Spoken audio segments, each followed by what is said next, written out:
जय हिंद साथियों, पुनः ऑनलाइन क्लास में हम हिंदी साहित्य पर आधारित प्रश्न लेकर के उपस्थित हैं। रचना एवं रचनाकर। आज का पहला प्रश्न है, नई समीक्षा नए संदर्भ किसकी आलोचना कृति है? तो डॉक्टर नगेंद्र की है। ऊपर की व्याख्या में हम देख चुके हैं, कल की वीडियो में व्याख्या देखी गई थी।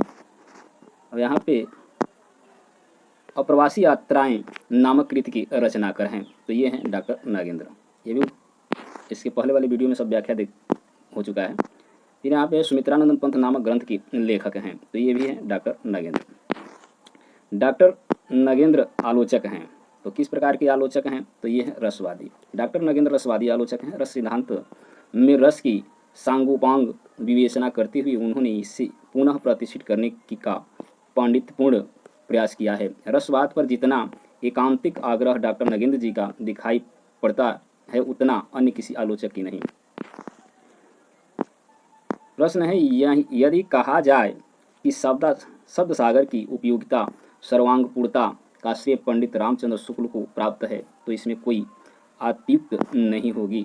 एक प्रकार से यह उन्हीं के परिश्रम, विद्वता, विचारशीलता का फल है। कोश ने शुक्ल जी को बनाया और शुक्ल जी ने कोश को। युग परिवर्तक श्री रामचंद्र शुक्ल तथा प्रसिद्ध कृति शब्द सागर के संबंध में यह मूलपरक कथन इनमें से किस साहित्यकार का है? यहाँ है हजारी प्रसाद द्विवेदी, चंद्रशेखर शुक्ल, बाबू श्याम सुंदर दास, डॉक्टर रामविलास शर्मा। तो यहाँ पे हैं सी विकल्प, बाबू श्याम सुंदर दास। बाबू श्याम सुंदर दास ने हिंदी शब्द सागर की 31 जनवरी 1929 को प्रकाशित भूमिका में लिखा है कि इस कोश के कार्य में आरंभ से लेकर अंत तक पंडित रामचंद्र शुक्ल का संबंध रहा है। उन्होंने इसके लिए जो कुछ किया वह विशेष रूप से उल्लिखित होने योग्य है। यदि यह कहा जाए कि शब्द सागर की उपयोगिता और सर्वांग पूर्णता का अधिकांश श्रेय पंडित रामचंद्र शुक्ल को प्राप्त है, तो इसमें कोई अतियुक्त नहीं होगी। एक प्रकार से यह उन्हीं के परिश्रम, विद्वता, विचारशीलता का फल है। इतिहास, दर्शन, भाषा विज्ञान, व्याकरण, साहित्य आदि के सभी विषयों का समीचीन विवेचना प्रायः उन्हीं का किया हुआ है। अगला है, बाबू श्याम सुंदर दास किस रूप में प्रसिद्ध हैं? तो ये है आलोचक के रूप में। व्याख्या है यहाँ पे, बाबू श्याम सुंदर दास आलोचक के रूप में प्रसिद्ध हैं। उन्होंने कबीर दास तथा साधारणीकरण के विवेचना में आचार्य शुक्ल की मान्यताओं का खंडन करके उनके स्वरूप का सही और तथा गंभीर विवेचना किया है। उन्होंने सैद्धांतिक आलोचना का स्वरूप स्पष्ट करते हुए साहित्यालोचन ग्रंथ की रचना की। दूसरी परंपरा की खोज किस विधा की रचना है? तो ये आलोचना विधा की रचना है। दूसरी परंपरा की खोज 1982 आलोचना विधा की रचना है। इसके लेखक नामवर सिंह हैं। यदि यह कृति हजारी प्रसाद द्विवेदी पर केंद्रित है। इनकी अन्य आलोचनात्मक कृतियां हैं हिंदी के विकास में अपभ्रंश का युग 1952, छायावाद 1955, इतिहास और आलोचना 1957, आधुनिक इतिहास की प्रवृत्तियां 1962, कहानी नई कहानी 1965 तथा कविता के नए प्रतिमान 1968 आदि। नामवर सिंह की पुस्तक दूसरी परंपरा की खोज किस पर केंद्रित है? तो ये है हजारी प्रसाद द्विवेदी पर।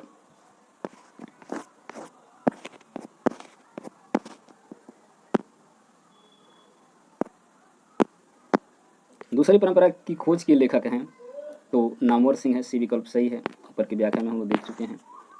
उन्हें यहाँ पे प्रश्न है, निम्नांकित में से किस कृति के लेखक नामवर सिंह हैं? यह है दूसरी परंपरा की खोज। नई कविता के नए प्रतिमान किस आलोचक की कृति है? तो ये भी है नामवर सिंह की। पुनः वही प्रश्न है, कविता के नए प्रतिमान के लेखक कौन है? तो डॉक्टर नामवर सिंह, भी विकल्प सही है। आगे है कि नामवर सिंह का यह कथन इनमें से किस पुस्तक के लिए है कि पूर्ववर्ती व्यक्तिवादी इतिहास प्रणाली के स्थान पर सामाजिक अथवा जातीय ऐतिहासिक प्रणाली का आरंभ करने वाली यह पहली हिंदी पुस्तक है। तो यह है हिंदी साहित्य की भूमिका।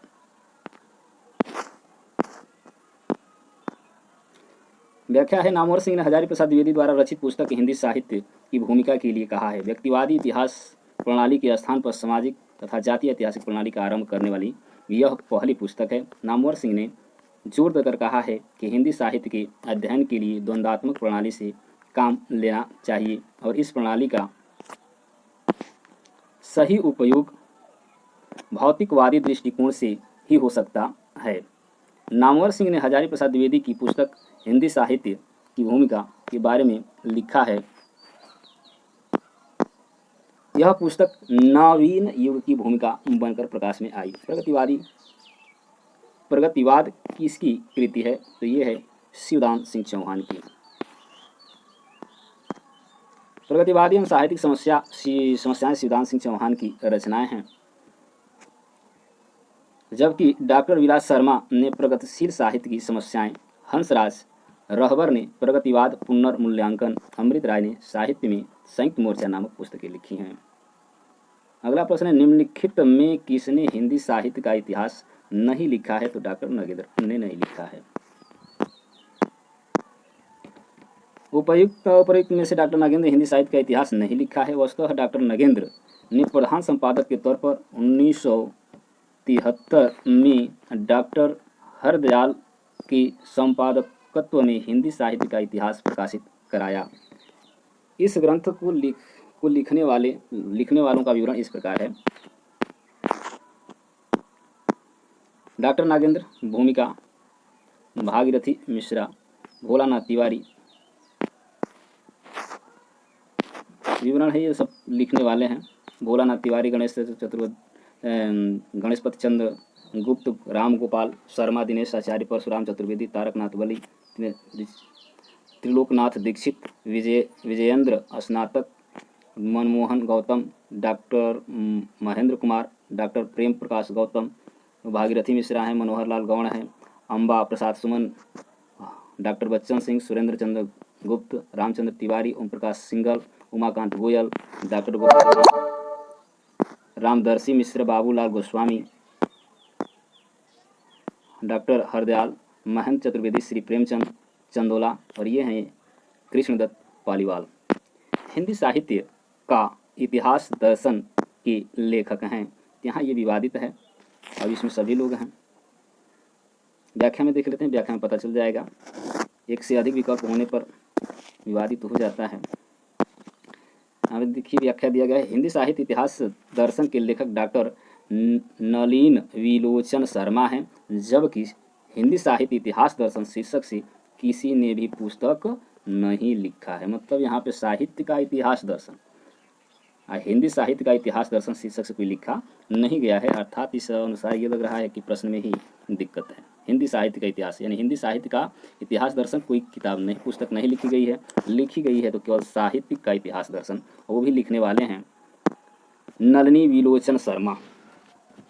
अगला प्रश्न है, निम्नलिखित में से नंद दुलारी वाजपेयी की समीक्षा कृति कौन सी है? तो ये है ये हिंदी साहित्य 20वीं शताब्दी। हिंदी साहित्य 20वीं शताब्दी नंद दुलारी वाजपेयी की समीक्षा कृति है।